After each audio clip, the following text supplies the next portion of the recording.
All right, gentlemen, we'll continue this morning with analyzing for our last 3 times together. We are analyzing Ephesians 1, 15 through 23.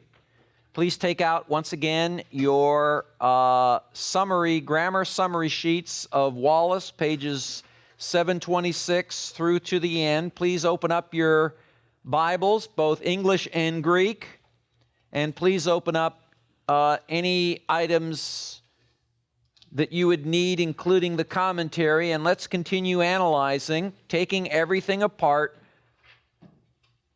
doing not only the worm's eye view of looking at the details, but always keeping in mind the big picture, the bird's eye view, so that we can derive meaning from this, not the meaning we want,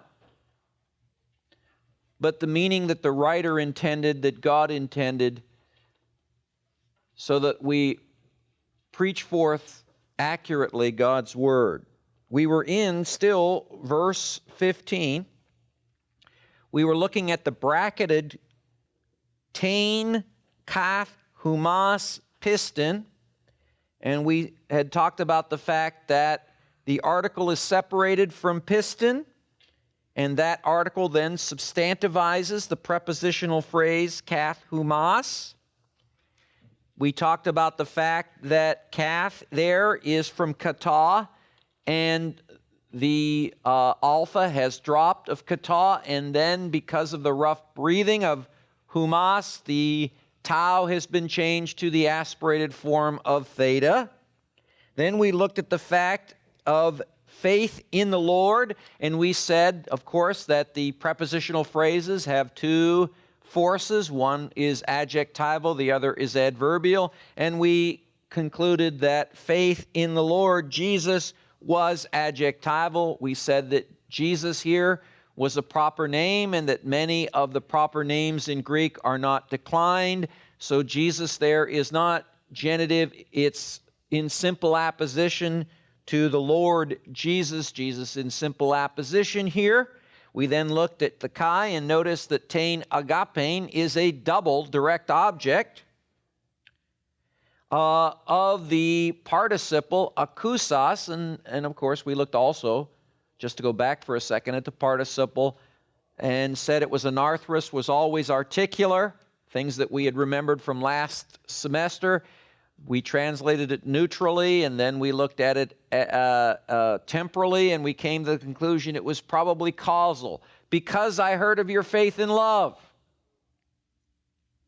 And now we come to tain, right after agapein. Who could tell me how the tain in verse 15, right after tain agapein, is functioning? Anybody?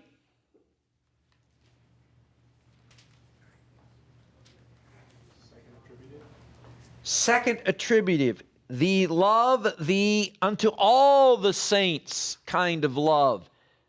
It is second attributive position where the whole phrase up to the end of verse 15 has been turned into an adjective, and it is in the second attributive position, article, noun, article, adjective.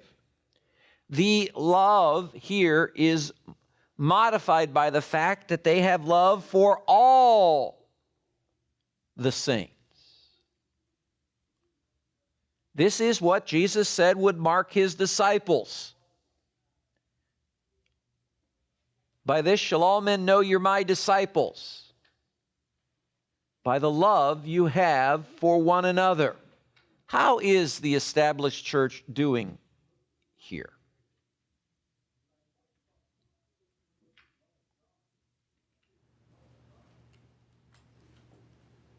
Your subjective evaluation. How are we doing?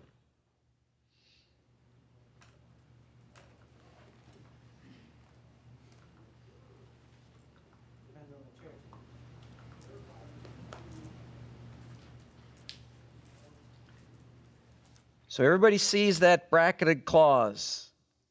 It's not just love, it's the love for all the saints kind of love is what that second attributive position means. One thing in your pastoring that you will find very difficult, it is going to be difficult for you to love all the members of your congregation. You must. You must lead in love. Gentlemen, you are the under-shepherd. You must lead in love. Many of you will try to lead in doctrine. I think you've learned from 1 John that while doctrine is important, love is equally, if not more important, according to John. Don't you remember John? Some of you who are gladiators?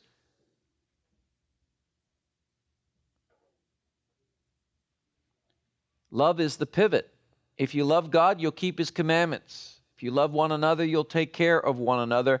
You must love them all. Some are difficult to love. That's why it has to be a work of the new covenant and God's Spirit. Love for all the saints. Let's go on to verse 16. What is "ou"? Who knows what the word "ou" is? Negative what? Negative what? Begins with a P. Negative particle. Now let's talk about negative particles because this is a good review.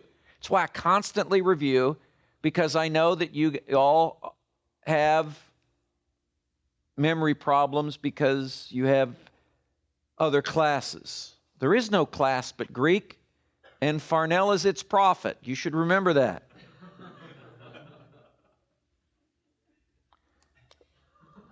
"Ou" is used with what mood?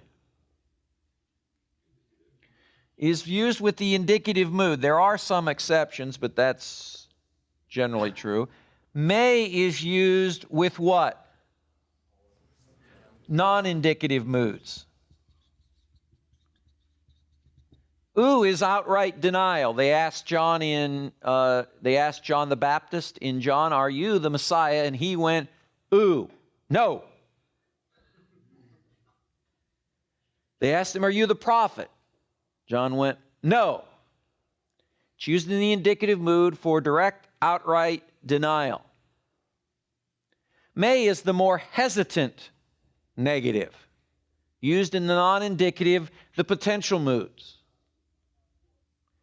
But when these two are combined, what do they call that when they're combined?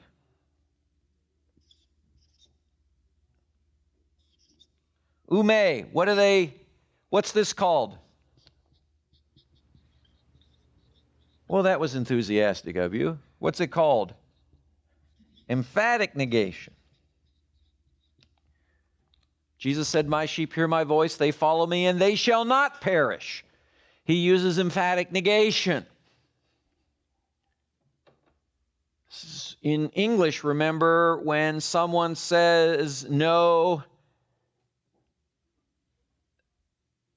two no's in English, if I say I do not have no bananas, even though that's bad English, that means you have some bananas. If I do not have no bananas, that means I have some bananas. So in English, it's somewhat like math. What's a negative times a negative?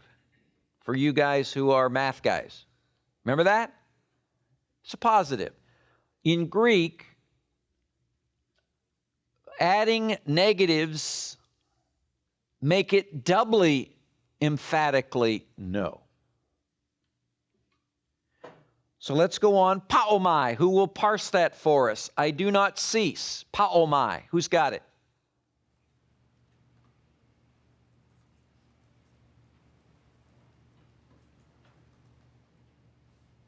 Nathan, help me out here. I'm dying on the DVD because all of my, I don't know, man. I got to get my parsing system out. Paomai.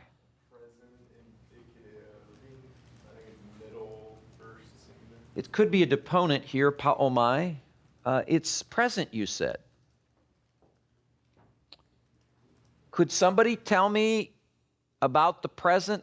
What kind of aspect, what kind of action is the present indicating, and how do you determine it? Does anybody know how to divide up the columns?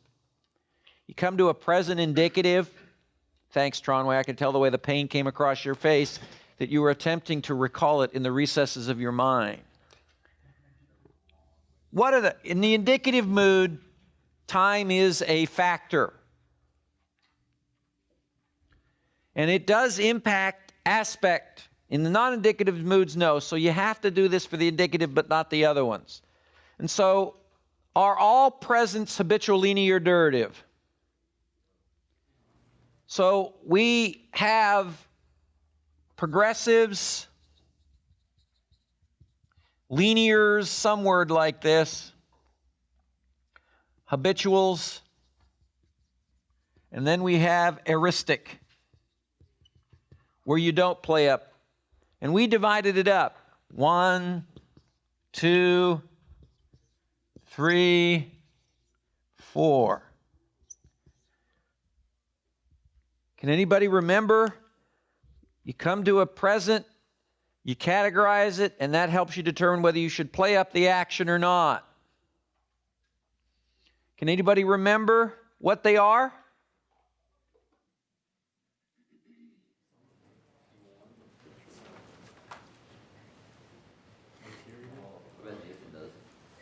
First, we had the progressive, iterative,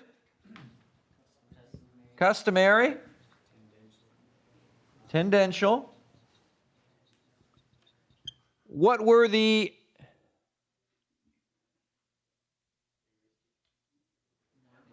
aoristic?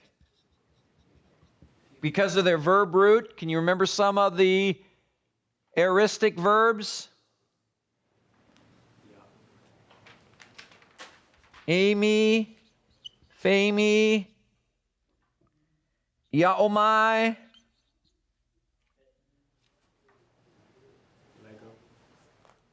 Lego am I ego? What? Not Lego. Then we had nomic, futuristic. What? Historical.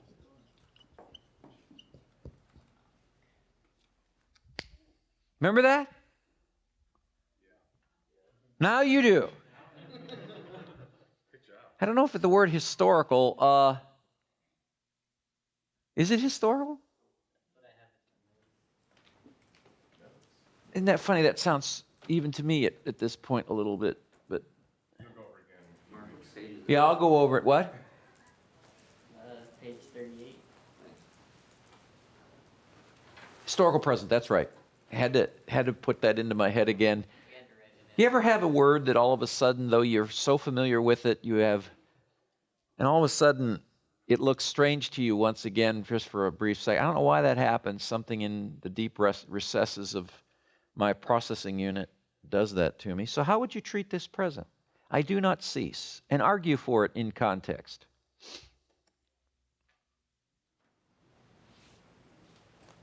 Can you play up the present here, or should you not?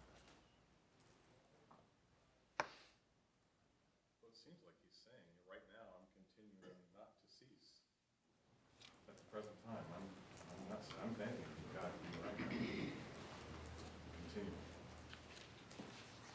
Since it's on the subject of prayer, and that would indicate that his intercessory prayer is repeated over periods of time. I do not cease. How is Eucharistone functioning? I do not cease. How is Eucharistone functioning? I do not cease Eucharistone. What is Eucharistone? Huh? Parse it, please. How is the participle functioning? It's an arthrous, so how is it functioning?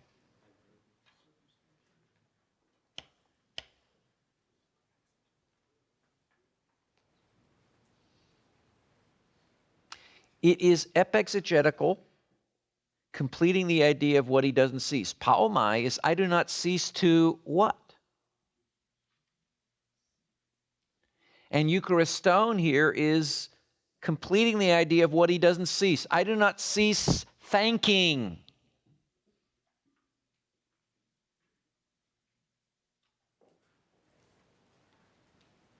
Are you waiting for me to say Tronway? I'm looking right at you. I have direct eye contact.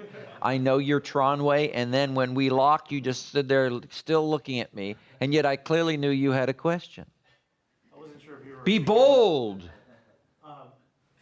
Why is there any significance with using Eucharistone as a participle rather than as an infinitive? Well, let's talk about that. That's a good question. Reason it through. Participle might have more of a, it would be able to convey aspect. So would an infinitive.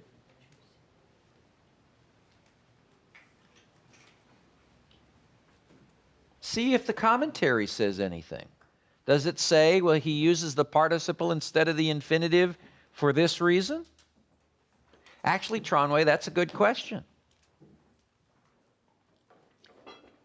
That's how you've got to analyze things grammatically. Most of the time, we've had an epexegetical complementary infinitive. This is an epexegetical complementary participle, and they do function that way.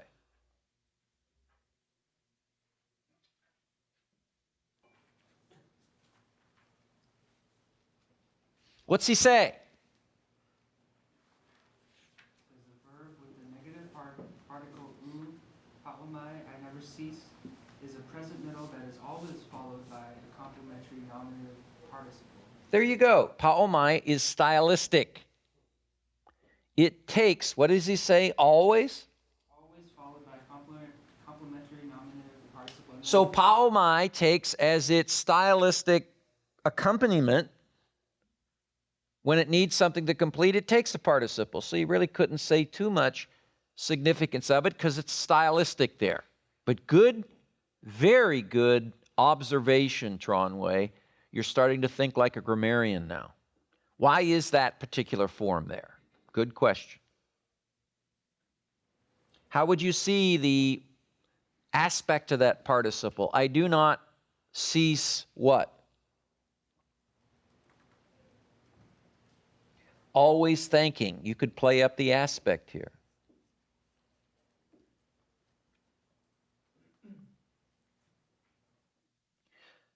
So, what's next? Huper. Tell me about huper. Signaling what? Making humon what? Now, huper would indicate what by its on your behalf? Huper would be indicating what by its dictionary lexical meaning, its lexical semantic meaning. On your behalf. What's that sound like?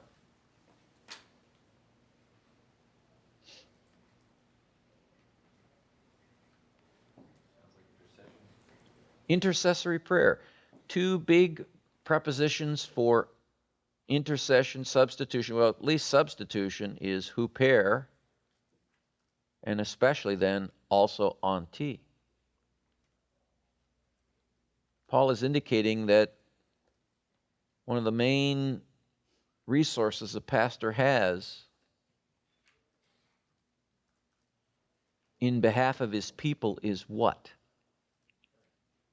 Intercessory prayer. Sometimes people in church you will pray for, not merely because they're in your church, but because they can cause a lot of difficulty unless you pray for them. Guys in small churches, let me tell you something, guys in small churches, many of you might go out and have 100 people in your church. By the way, don't feel bad about that. In America, the average church is between 65 to 100 people. That is the average size. When you see mega churches, those are very much a rare thing, but they get most of the press. And let me tell you something about little churches and people. People will come in, and in a little church of 100, 120, people coming in to churches can make either a very positive or a very negative impact. It's like a little pond with big fish. And when someone comes in a little pond and throws their weight around like a big fish, they can do a lot of difficulty. Do not immediately, in desperation, let people come into your church if you have a small church without vetting them carefully, because in a small church, big fish in a small pond. In a big church, someone comes in and there's so many fish and the pond is so big that they don't make the impact that they would in a little church. Yes? So I'm going to ask you what your membership process is at your church. We make sure that they have a heartbeat and a checking account. No, I'm just kidding.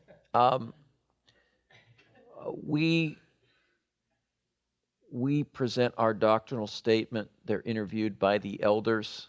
They give their profession of faith.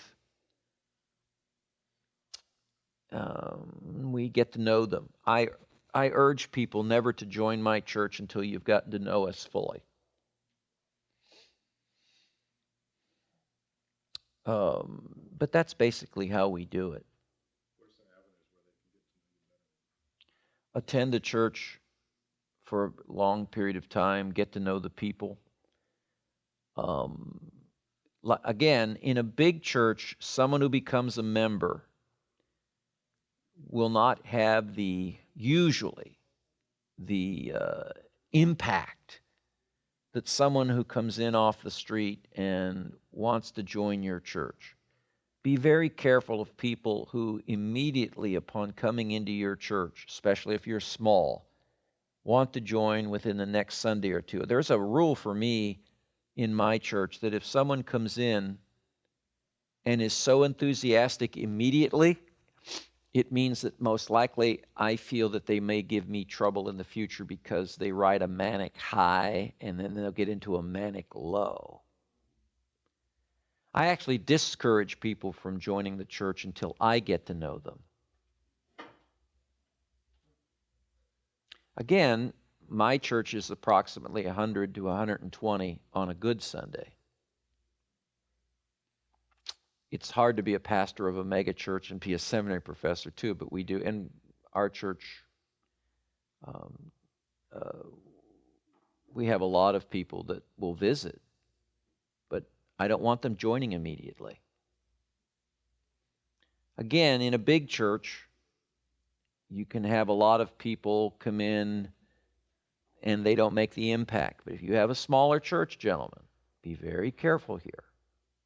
And if they come in overly enthusiastic, and I have another rule since we're off the subject of Greek. You guys always want to get off the subject of Greek.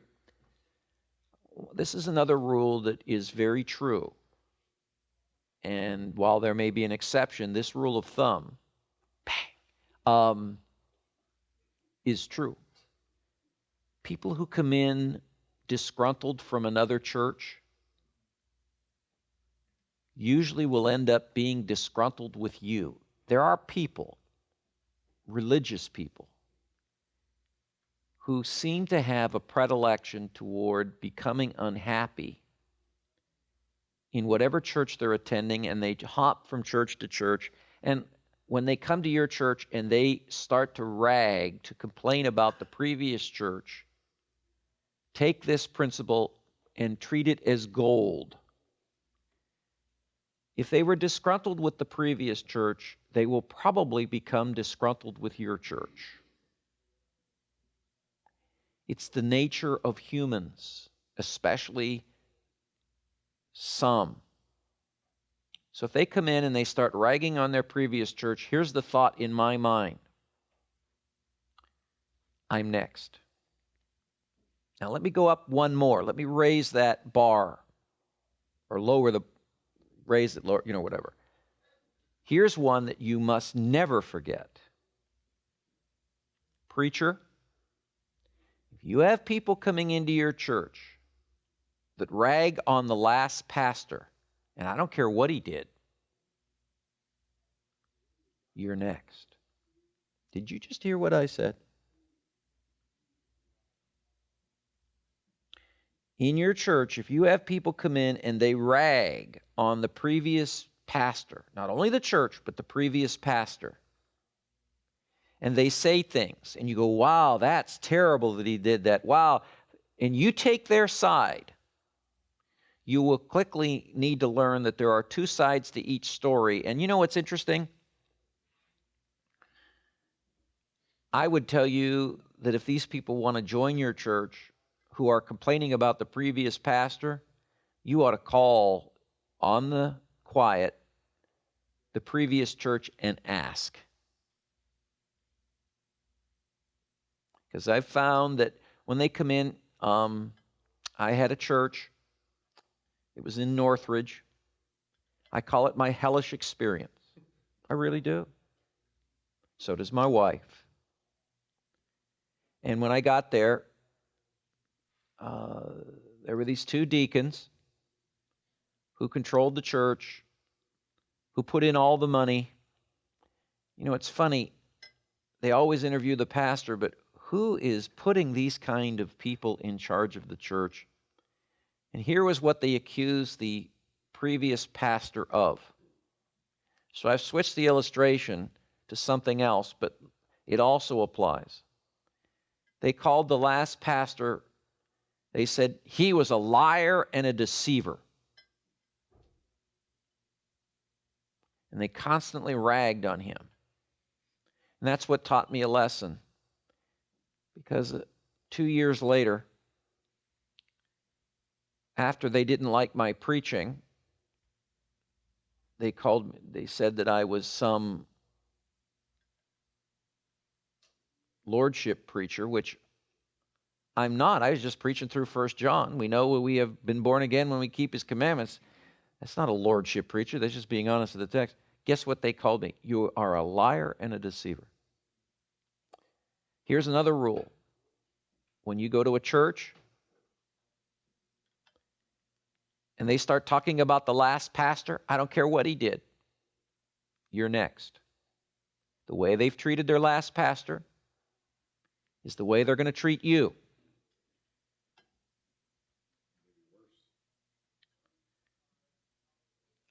So when you come in and you're in a little church, you're going to be desperate for numbers, whether you want to admit it or not. They come in and they rag on the previous church and rag on the previous pastor. Know this.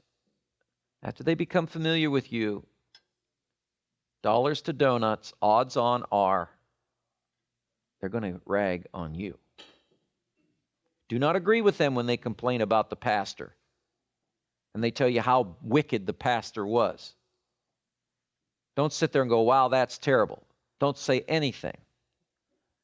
The finest word that I can give you is what a physician taught me.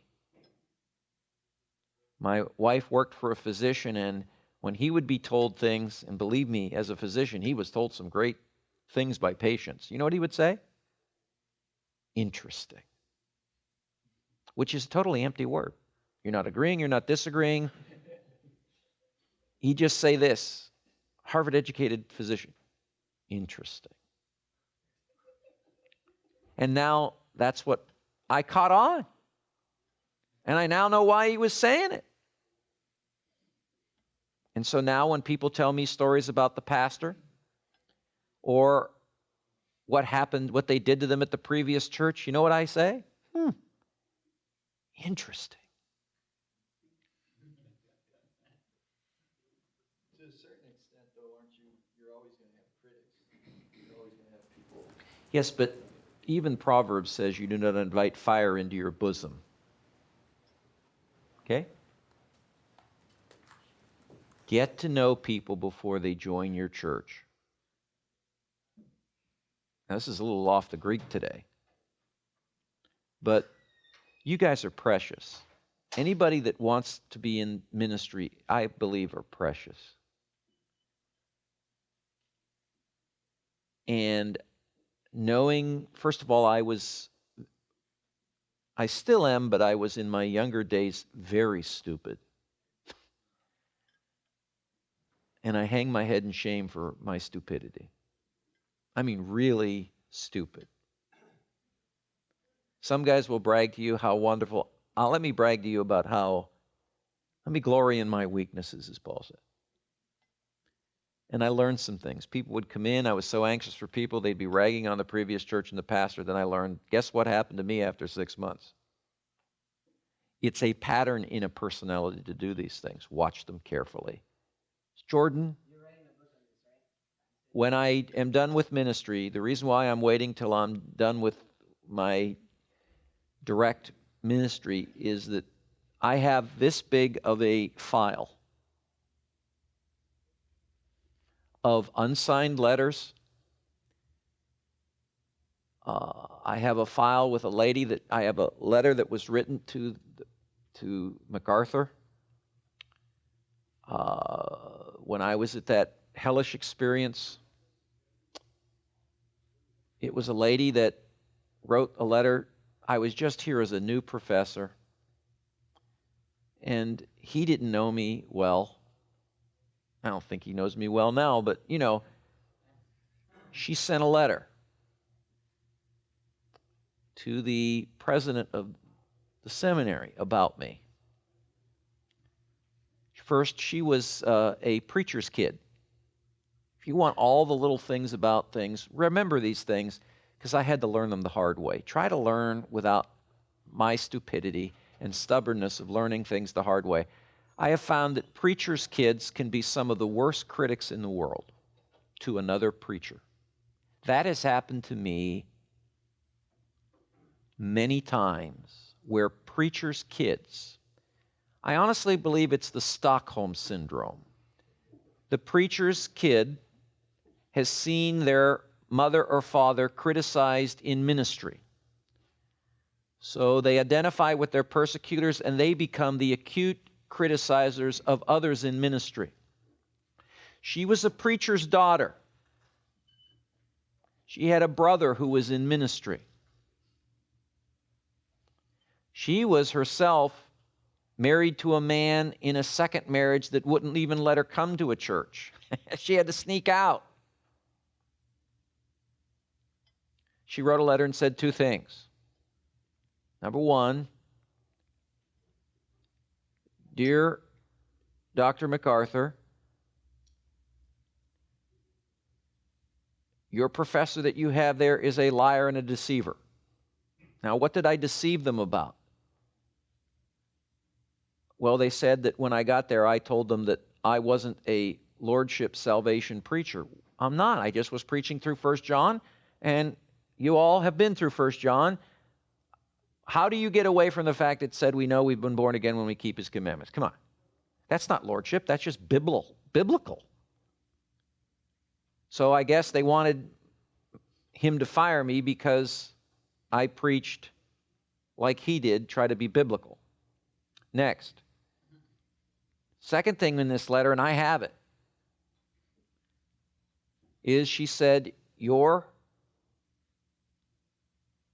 professor is in league with homosexuals. First of all, God died for them. We need to be loving and compassionate. But here was her logic. When her and those two deacons and others left my church because they didn't like my preaching, a cell phone building company, it wasn't a cell company, but someone who built private cell phone towers, saw me in the parking lot, said, we'll give you $1,000 a month if you'll let us put a cell tower. We'll make it look like a cross. No one will ever know. So the rumor got spread among these people that it was AT&T when it wasn't. It was just a private. This is when cell phones were just going up all over the place. So she wrote MacArthur and told him that I was in league. It wasn't even AT&T, but because it was a cell phone tower, because AT&T built cell phone towers, that I was in league with them. And this is what kills me most about that letter. And this was a preacher's kid. Here's how she signed it. You ready?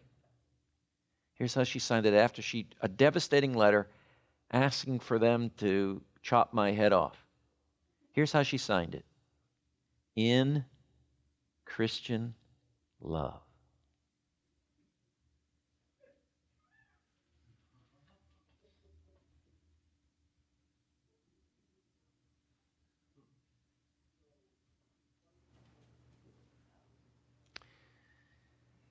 I have that letter and I'm going to write that book, but it has to be after I've gone out from ministry because some of the things I would probably say will get me in trouble all over the place. I'm always in trouble. I'm always in trouble.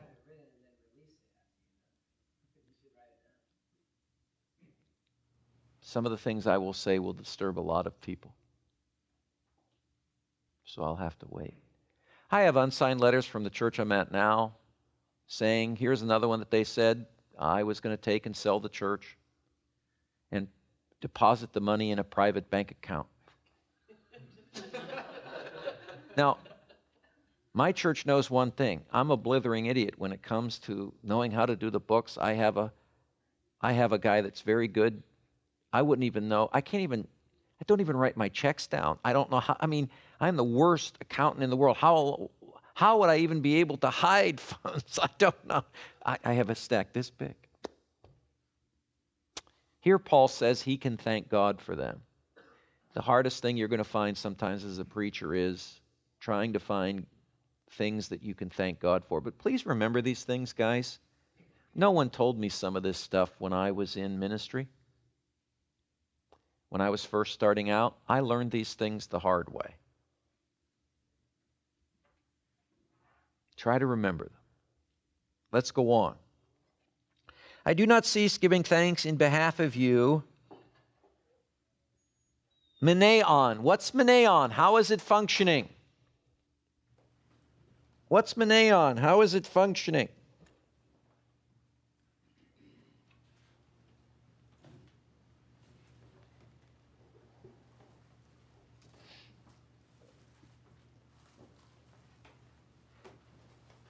Well, that was an enthusiastic response. Direct object, accusative direct object. Making memory of you.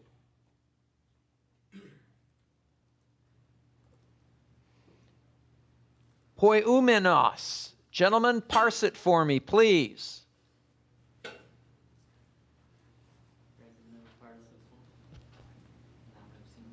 So with participles and infinitives, you can play up the aspect. You don't have to worry about it like you would with the indicative. Always having a memory of you. And I want to tell you something. Each church you pastor, you will have a memory of. I do.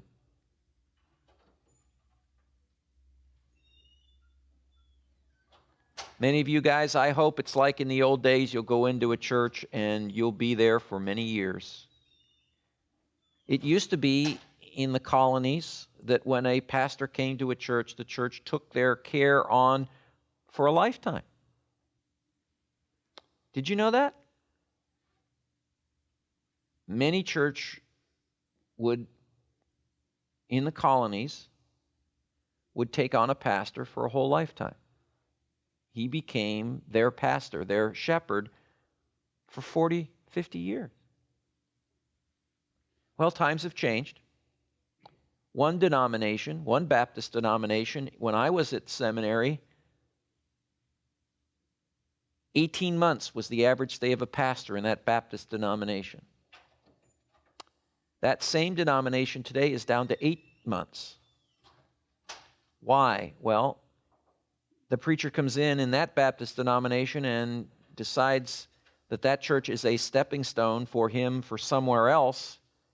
And so he begins immediately to position himself to leave for a bigger church or a better church, or he comes in and gets chewed up. You all know that there's a honeymoon in a church. Do you not know that? Do you not know that when some church hires you, there's going to be a honeymoon? Where, just like in dating, when you date, don't you put your best foot forward, trying to impress whomever you're dating? Yes, no? Churches will do that. So will you. About 9 months later, 8 months later, now these are just averages, sometimes it can end in 3 months. The honeymoon's over. And usually young men in their first conflict do something that you shouldn't do. that's it. They take their toys and they go home someplace. That's it. You're giving me a hard time. I'm leaving. Don't do that. It's easy to do when you're young. I did it.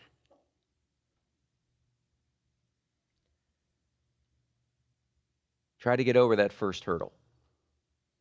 Now, here's the thing you want to know. Gentlemen, you look at any church, see how long they kept their last pastor. And ask them, why did your last pastor leave?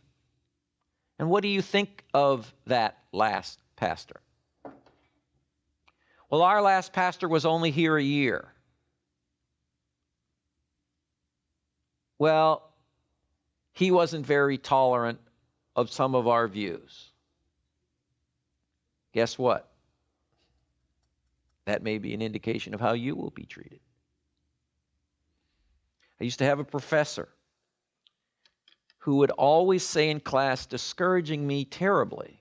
I was a reluctant preacher. I grew up in the church, saw what happened with preachers, and he would always say, if you can stay out of ministry, do so. If God hasn't called you in a subjective feeling of this is what I must do, don't go into it. And I'd get so discouraged. And then I had my ministry experiences and realized I now know what he meant. The only thing that's going to keep you in churches, gentlemen, when you have difficulties in church is going to be the sense of God's called you to ministry. Some of you guys have tent-making abilities, don't you? What is a tent-making ability? Many guys in ministry now are coming into ministry as a second career. The average span of ministry is now 20 years for a guy. It wears people out.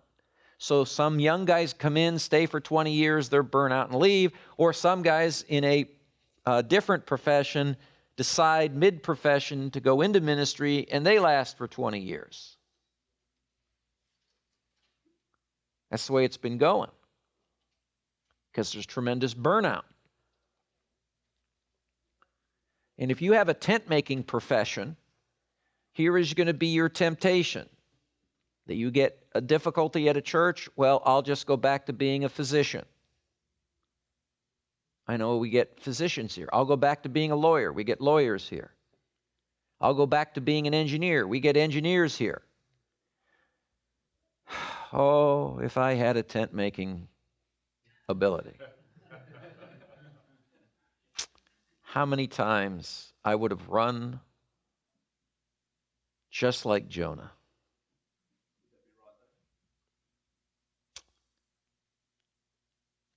Would it be right to run?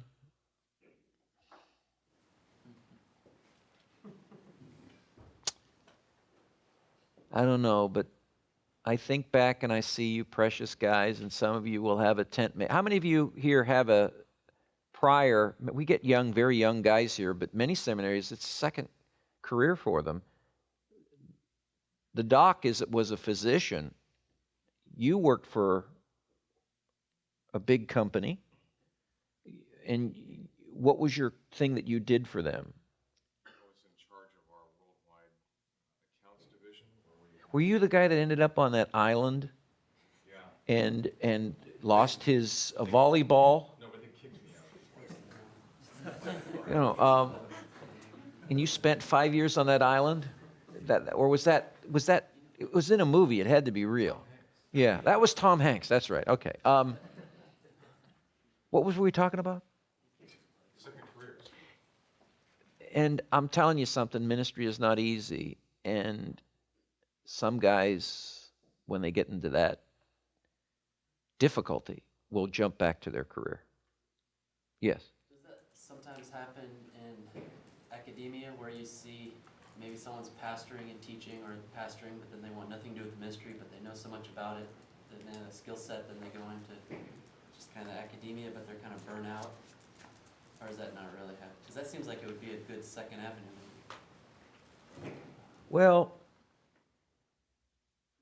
I see it more with guys that maybe they had a degree in something, then went into ministry, and then they had a difficulty at church and decided to go back painting houses.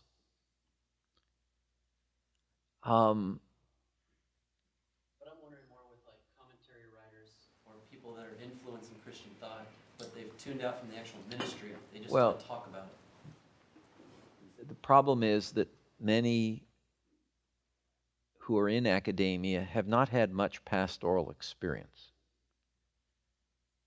It is very difficult to keep your feet in both worlds. I have, for a variety of reasons.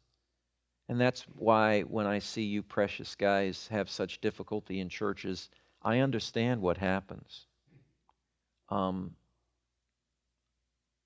I understand that I've been a punching bag, and some of it's been me who's been at fault.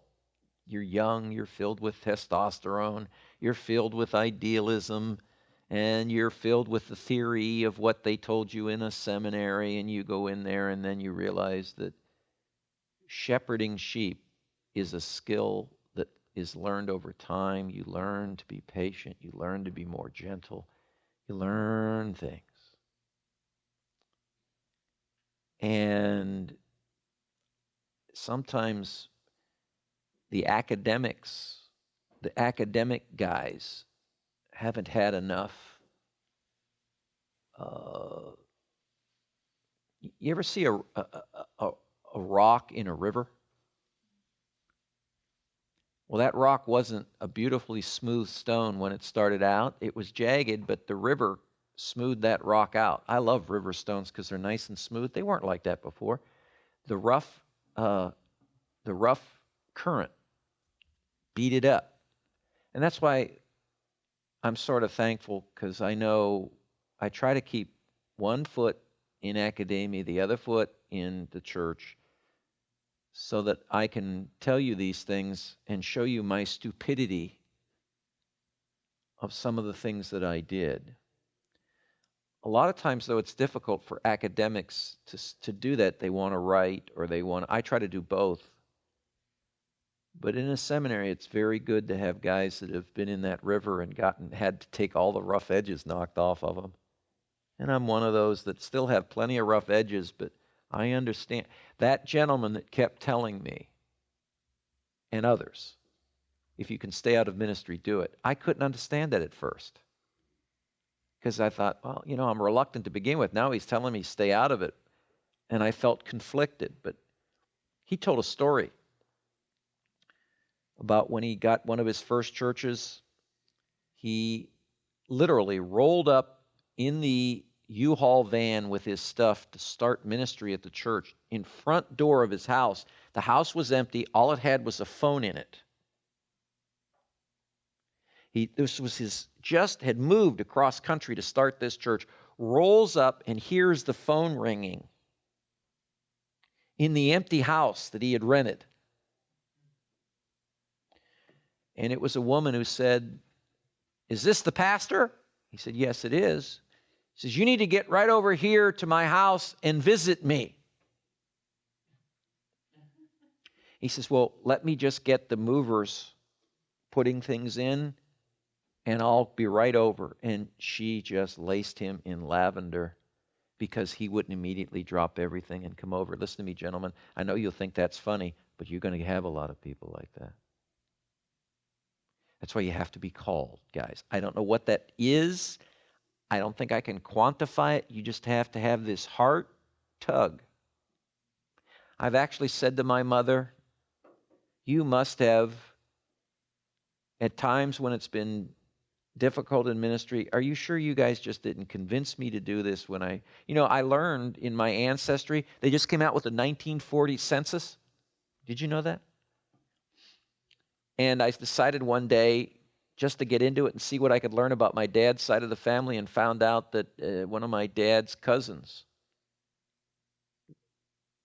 was in World War II, was killed, but he was going to be a preacher. And I just wonder, Lord, are you sure? Because I am more Jeremiah than, Isaiah is God called Isaiah to walk naked and barefoot or something like that passage. Or is it Ezekiel? I set my face like flint. I'm Jeremiah. I'm the weeping prophet. I go home and I feel terrible. I'm not a brave guy. I'm not one of those tough guys. I'm one of those Jeremiah guys that I'm like Barney Fife with looking for the bullet that Andy gave him. And it can be discouraging. And so you guys got to hang in there. And you've got to feel that call. If somebody told you you'd make a great preacher, but you don't feel the call, don't go into it. Because the only thing that has kept me in ministry after some of these experiences, and I can't imagine people that have huge churches, the hurt they must have. If I've had the hurt in my size churches of 120, fluctuating, how much have these guys with these big churches, the hurt that they must face? So you got to hang in there and feel called. I mean, look at Paul. Look at all the grief Paul got over those churches. And he still loved them and still prayed for them. You can't pray imprecatory psalms. You're going to feel like you'd like to. But he found something good in every one of those churches that he could thank the Lord for and kept praying for them.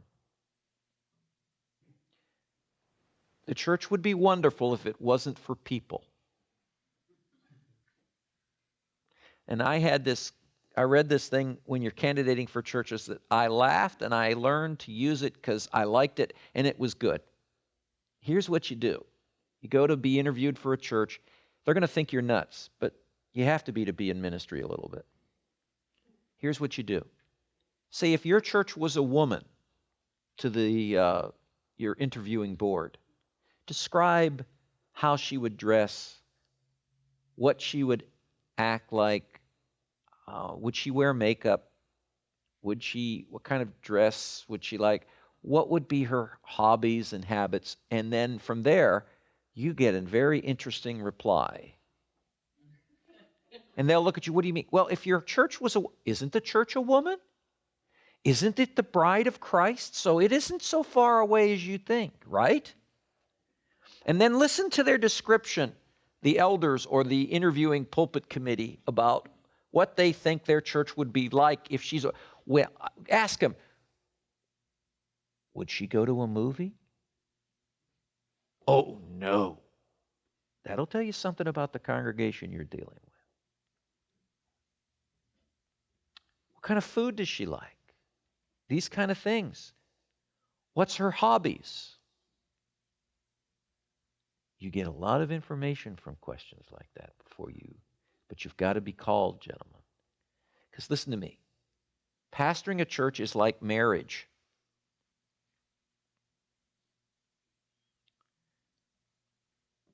Once you go there as the under shepherd,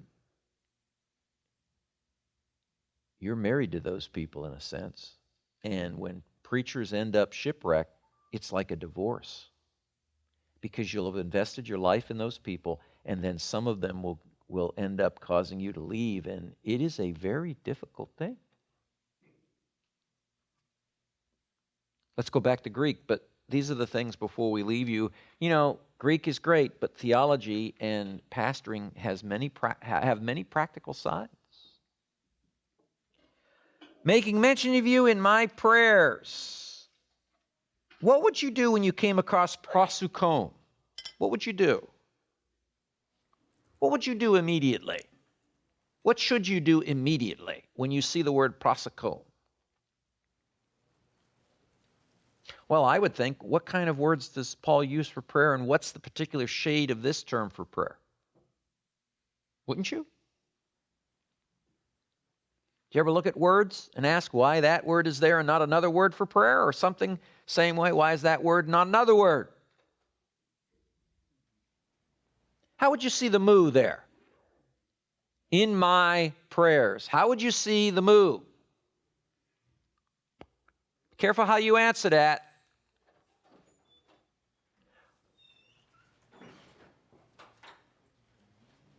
Someone say, I believe, Maximus, it's possessive. But what would the rule be that since prosukon has a corresponding verbal noun, or verb, it would probably be subjective genitive.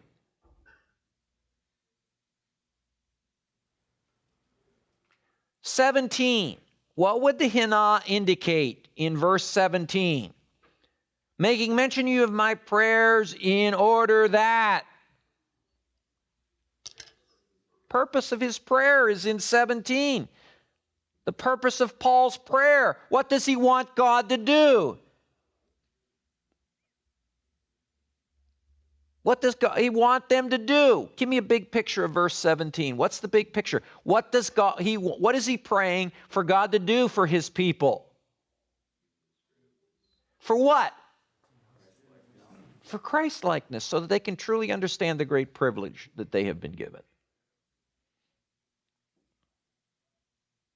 That they can really grasp the wonderful nature of salvation.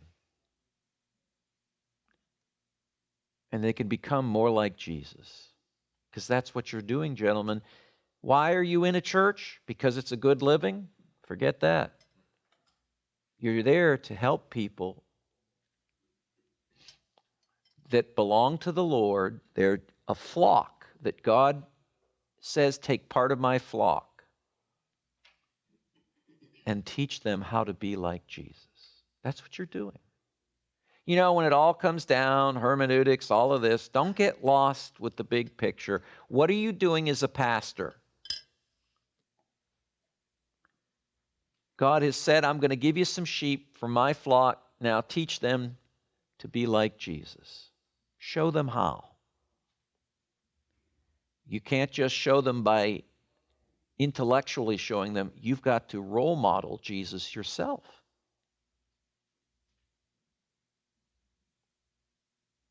You're the under shepherd. You have to role model Jesus to them. You, gentlemen, will set the pace. If you want a critical church, you be a critical preacher, pastor, always ragging on people.